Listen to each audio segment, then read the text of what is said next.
Welcome back, friends, to our devotional study in Genesis chapter 48. We are there where we see that Jacob, the father of Joseph, adopts the two boys of Joseph, Ephraim and Manasseh.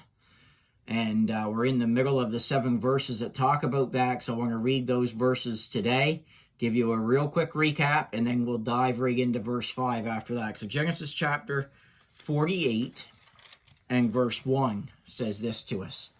It came to pass after these things that one told Joseph, Behold, thy father is sick. And he took with him his 2 sons, Manasseh and Ephraim.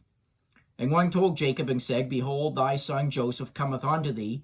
And Israel strengthened himself and sat upon the bed.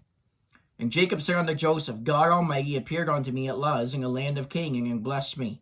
And said unto me, Behold, I will make thee fruitful and multiply thee, and I will make of thee a multitude of people, and will give this land to thy seed after thee for an everlasting possession. And now thy 2 sons, Ephraim and Manasseh, which were born unto thee in the land of Egypt before I came unto thee into Egypt, are mine. As Reuben and Simeon they shall be mine. And thy issue which thou begettest after them shall be thine, and shall be called after the name of their brethren in their inheritance. And as for me, when I came from Padan, Rachel died by me in the land of Canaan in the way, when yet there was but a little way to come unto Ephrath, and I buried her there in the way of Ephrath, the same is Bethlehem. So as we come into these verses, we see here that in verses 1 through 4, Joseph hears that his father Jacob is sick. And we noticed yesterday that the word sick in that passage does not refer to a particular disease. It just simply means that old age is taking its toll on Jacob's life. So Jacob gets his 2 boys, Manasseh and Ephraim, and he goes to visit his father. And as he gets there, we see this in verse 2 that it talks about the fact that Israel strengthened himself. And we saw the significance of that yesterday. And then in verses 3 through 4, Jacob recalls the promise of God. And oh, friends, how good it is for us in our lives to recall the promises of God.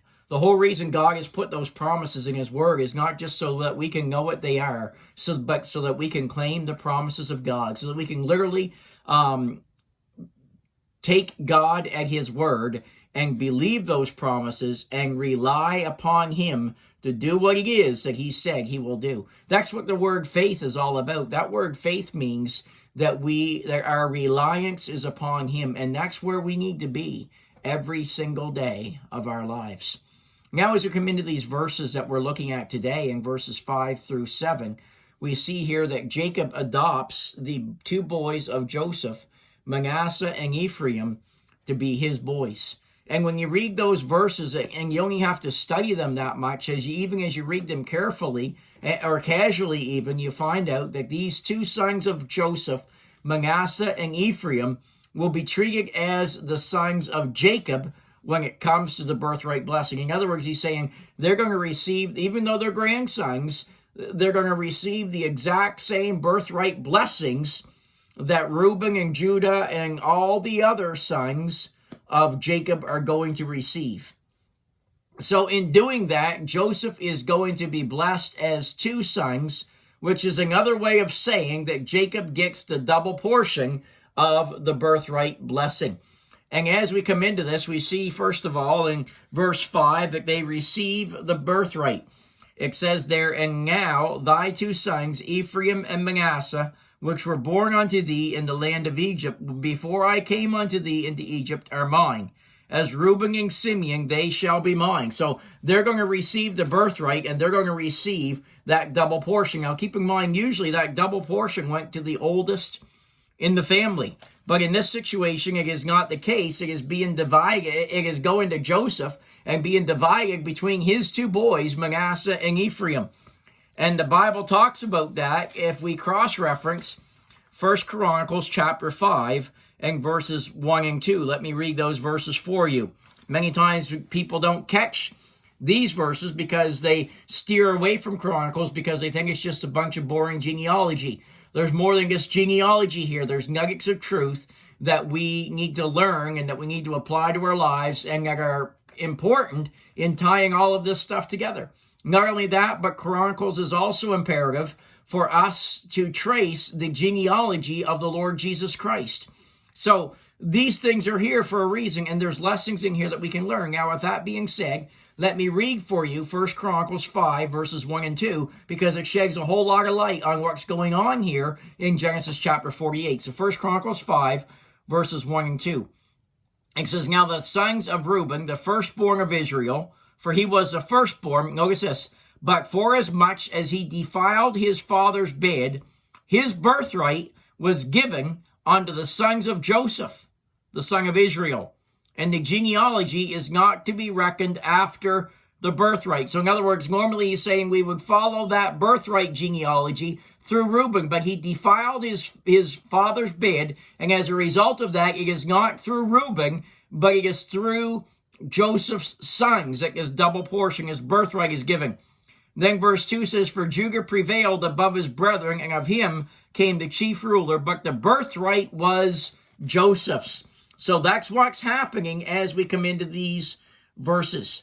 And they received their portion in the same way that Reuben and Simeon, who were actual children of Jacob, received their portion. So these two grandsons, Manasseh and Ephraim, are put on the exact same plane when it comes to this giving of the will as were the sons of Jacob. And then we see that basically Manasseh and Ephraim have been almost like adopted by Jacob. And then he says any further children that Joseph has would be counted as Joseph's children in verse 6. It says, "And thy issue," that issue means anything that goes out or comes forth from you after this. "Thy issue which thou begettest, or father," the children that you father after this, that's what he's telling them, "shall be thine, and shall be called after the name of their brethren in their inheritance." So then we see that he remembers in verse 7 Joseph's mother. Some people look at this and they think it's a bit